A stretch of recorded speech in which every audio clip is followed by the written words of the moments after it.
Water levels in dams across the district have dropped drastically, and towns are relying on boreholes. Yanga Funani crisscrossed the district and gives us some of his insights. Good afternoon to you, Yanga. Now, you've crisscrossed the district, as we've said. We've seen the visuals of the farmers talking about just how bad the situation really is. Paint a picture for us of how dire it is at the moment.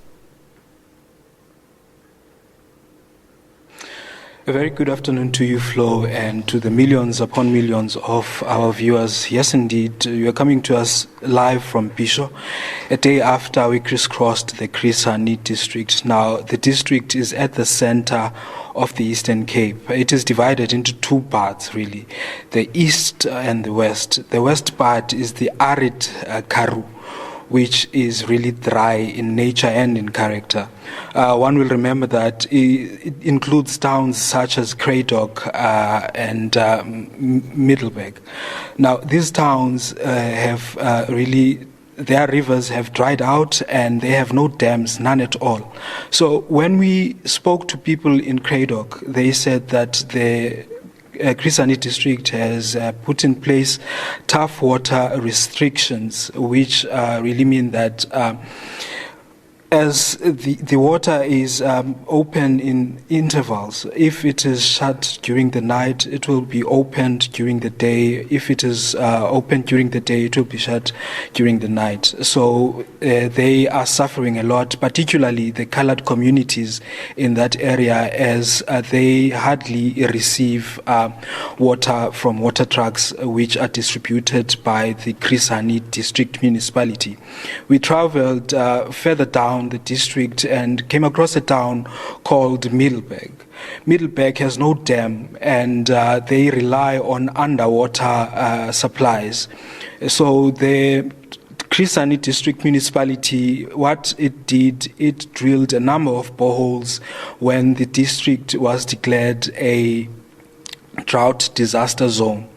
What is happening in Middleburg? Almost all of the boreholes are not yielding, meaning that there's no water coming from underneath. And the problem is not that the water is scarce underneath the ground, but the pumps are not fixed on a regular basis, and as a result, they are dysfunctional, so unable to pull up the water. But we thought that was worse until we got to the east of the district, which is the defunct former Transkei. It includes towns such as Ladyfrey and Tal. Now, these areas are former Transkei areas, and infrastructure is so dilapidated to a point where it is difficult to pump water to villages. Now, the district itself is not part of the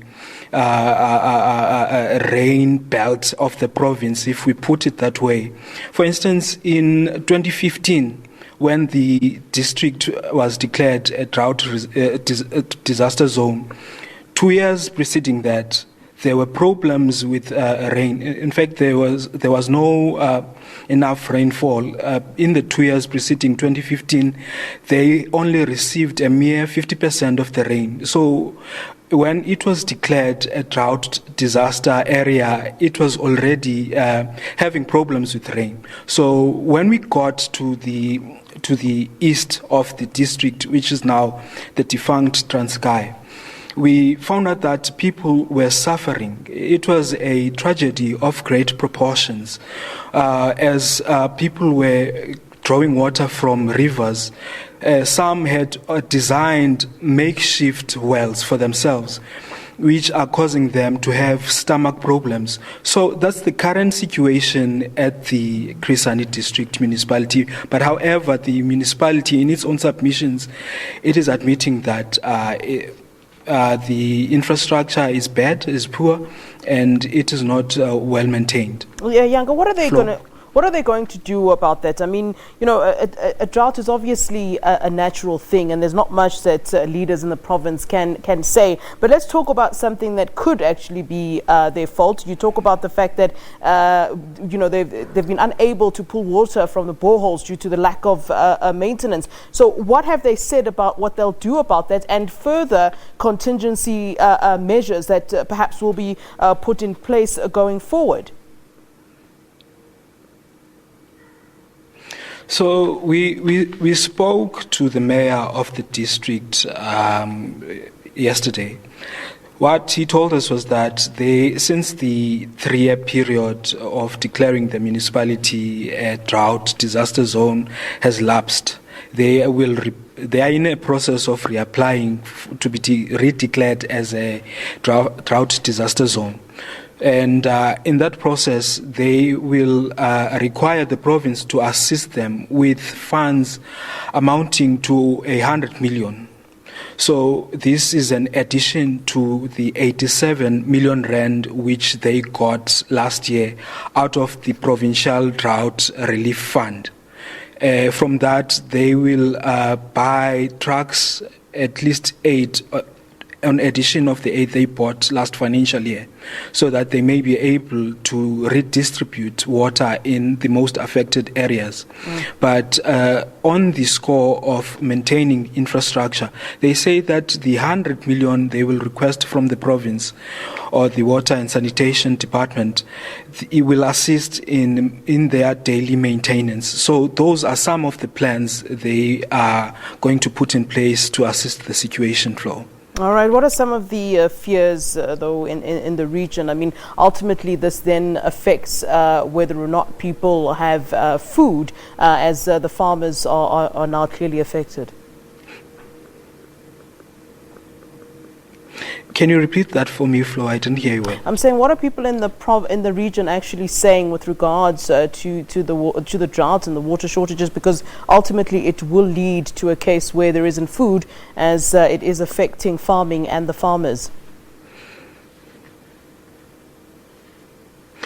So when we spoke to the farmers, particularly those who are in the vegetation part of things, never mind those who are livestock farmers, they said that they are in a process of giving up, and they've written to all the departments involved. And then we spoke to livestock farmers.